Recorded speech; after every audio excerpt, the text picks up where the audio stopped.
Hello and happy Thanksgiving week. We are all a little bit tired, and so this video is going to be a little bit different. I thought I would just give a rundown of some of my thoughts on pop culture at the moment. So let's get into it. By the way, I'm KJ Miller. I am a founder, lecturer, and content creator. I love talking about all things pop culture and business. So if you like any of that, be sure to subscribe. So there are a few things in particular I wanted to touch on today. The first is this Billboard list of best pop singers of the 21st century.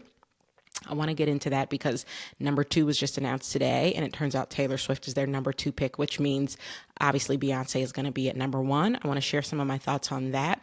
Then I want to share my thoughts on Wicked because I did see it this weekend. There will probably be some spoilers, so if you haven't seen it, feel free to skip that part. And then the third thing I want to touch on is what Taylor has been talking about with this little countdown she's doing. You guys know I'm not an Easter egg hunter, so I don't have that many thoughts, but I have a few thoughts. So let's start with the Billboard list. Now, let me just say this at the outset. One of my mutuals on TikTok said that the whole reason they make this list is for engagement, and that's very clear. No one really needs the pop artists of the 21st century to be ranked, and also the 21st century, we're only 24 years into the century, okay? So there was no reason that this list needed to be made. Clearly, they just wanted the clicks, and so fine. We all knew, or at least I feel like we all knew it was going to come down to Taylor and Beyonce. And so the question was who was going to end up on top. And I personally think it could have gone either way, and you could have made good reasons for both. I think putting Beyonce at number 1 makes sense. I'm not mad at that decision, but I think if they had put Taylor at number 1, that also would have made sense. And I don't think I would have been mad at that decision either. The reason I probably would have leaned a little bit more Beyonce than Taylor is just because Beyonce's been at this for longer. And the fact that she has literally been famous since like 1997, I want to say, 96 even maybe. The fact that she's been famous as long as she has, and not just famous, but like on top as long as she has, in and of itself, I think is a feat that you really cannot say that about anybody else who was famous in 1997. So I think that alone, to me, might give her a slight edge. But like I said, I think you could have gone either way.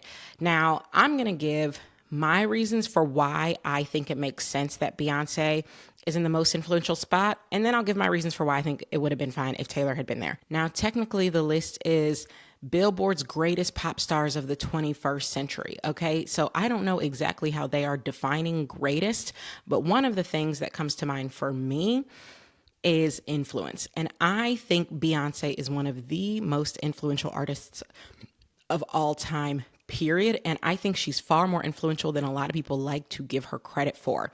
For example, when she dropped Self-Titled, she dropped it with no marketing, no fanfare, not even a whisper, and dropped it on a Friday when previously albums were being released on Tuesdays, and basically changed the whole game. Everybody started dropping on Fridays. Everybody mimicked Beyonce after that. Like when she says change the game when that digital drop, she meant it. She also gave us an entire visual album along with it, something nobody was doing, but everyone very quickly thereafter sort of rushed and tried to mimic. So that is one of the ways she is so influential. If you also look at Lemonade, personally, I feel like after Lemonade came out, every artist was trying to give us their version of Lemonade. I think that's how we ended up with that terrible Justin Timberlake album, Man of the Woods, because I think he was trying to have his Lemonade moment. He was like, oh, let me do something different where I bare my soul and tell everybody who I am, which is a man of the woods. I don't know, but I feel like a lot of people that year sort of tried to do what Beyonce did, which was deliver just such a deeply personal album, and that kind of caught the world off guard. And nobody else succeeded. So I think that was another instance of her influence. And then if you look at what she has done with her three acts, so far we have 1 and 2, Renaissance and Cowboy Carter. Again, she is taking music invented by Black people and reclaiming it, which is why so many people think Act 3 is going to be rock, because of course we did invent rock as well. And I think that in and of itself, that concept of taking an entire musical genre that people forget really was invented by and originated by the Black community and reclaiming it and reinventing it, I think we're going to see the influence of that for decades to come. So that's why I personally think it makes sense that they would put her at number one, because I think she has influenced the music industry in so many ways, a lot of ways that people don't even want to give her credit for. However, I will say, had Taylor been at number one, to me, I think the reason why it would make sense for her to be there is just because the size of what she has achieved is so unparalleled. Her billions of streams, her 4 Grammy Album of the Year Grammys, sold out 2-year tour, highest grossing tour of all time. Like, the size and scope of Taylor's popularity and achievements is just otherworldly. So I think if that is the main metric you're using when you talk about greatest pop star, then it makes sense to put her on top. So either way, I think it could have gone either way. I know there will be some people mad it was Beyonce. Had it been Taylor, there would be people mad it was Taylor. You're never going to please everybody. And like we said at the top, this is mostly for Billboard's engagement. They're trying to run up their clicks. But I personally am not mad at Beyonce being named number one. And mostly I am just happy that the two of them are on top where they should be. All right, guys, I hope you are enjoying this video. I'm going to take 20 seconds to tell you all about my course, Startup Starter Kit. I designed this course so that everyone could launch the startup of their dreams. And I literally teach you how to turn the problems you've spotted in everyday life into real business opportunities. So head to kjmiller.co to learn more and enroll. So now let's get into Wicked. Wicked was so good.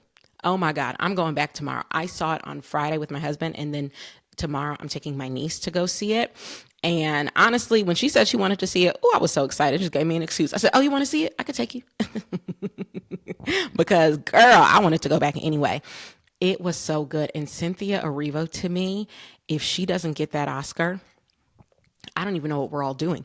I don't even know what we're all doing if she doesn't get the Oscar. Because if you haven't been watching the 800 million behind the scenes clips that I have been watching on TikTok, I don't know if anyone has ever worked harder in the history of cinema. To be quite honest with you, this woman, not only was she giving us live vocals and amazing vocals, basically reinventing these songs. I have heard these songs a million different times, a million different ways by a million different people. I've never heard them sung like they are sung by her. I feel like every choice she makes musically is just so pleasing and just unlocks something so wonderful in my little heart and soul. But she was singing live. And then on top of that, her acting choices, I just felt like what I loved about them was there was so much in her facial expressions. Like she would barely look up or look to the side or have like one little tear, not even a tear coming down her face. Okay. Just a tear starting to form in her eye. And I felt like she was communicating a million different things just with single gestures, single looks and glances, like just acting on a level that I frankly didn't even know she could do, because heretofore I had only seen her in kind of smaller parts. Like I saw her in Widows. I saw her randomly in the live action remake of Pinocchio. She came in for a hot second as like Tinkerbell, I think. Is it Tinkerbell? No. What is Tinkerbell in? I'm mixing stuff up. Whoever the little fairy is, okay, in Pinocchio. And I think Tinkerbell is Peter Pan. Anywho, I had only seen her in kind of smaller stuff, so I didn't realize like Miss Ma'am is an actor. Okay, she's been in acting lessons and phenomenal. I loved all of her choices, and then the singing just put it over the top. And I will say this about Ariana. I think Ariana also did a fantastic job. For me, Cynthia was stronger, but I don't say that because first, I almost want to retract that, because it's not a competition between the two of them. They're not even competing for the same Oscar, because Cynthia was submitted for lead and Ariana was submitted for supporting. And I think if they both won, fantastic. But for me, Cynthia was a shoo-in. Like, oh, I don't see how y'all could give it to anybody else. For Ariana, in my mind, I thought she did a fantastic job. But I won't say that I sort of felt the way I did with Cynthia, which was, I don't see how they could have put anyone else in this role. That's how I felt for Cynthia and Elphaba. I didn't necessarily feel the exact same way with regards to Ariana and Glinda, but I do think she did a phenomenal job. And the two of them together, I just think their chemistry was so great. So for that reason, I do think I almost can't really picture it being anyone else, because I do think the two of them together just have such fantastic chemistry. All in all, so good. I cannot wait for part two. I'm like actually low key mad I have to wait a whole year for part two, but they were both so amazing. But yeah, I loved it. I loved every single thing about it. And I have been listening to the soundtrack nonstop since I saw it on Friday. Okay, and then the final thing that I wanted to touch on is this little 5, 4, 3, 2, 1 that Taylor is doing at her shows. And what is she counting down to? And I'm just going to be honest. I still think we're counting down to a Reputation announcement, but I have seen so many theories. People see, this is the thing. This is why I can't get into the Easter eggs. And I don't mean that derogatorily. I love that other people get into it. I mean, I can't get into it because I can't follow it, because now people are bringing down, they're bringing in the math. Okay. They're bringing in her birthday, which is December 13th. Her final show is December 8th. Somehow December 8th being 5 days before December 13th is meaningful. Somehow people are talking about all the stars in the shows, the stars in the photos, the stars on the cardigans. So somehow the stars also have something to do with it. And they think that means we're getting a whole new album somehow. And I don't know how they're concluding all of this. I really don't. I will tell you, I have continued to clown about us getting Reputation.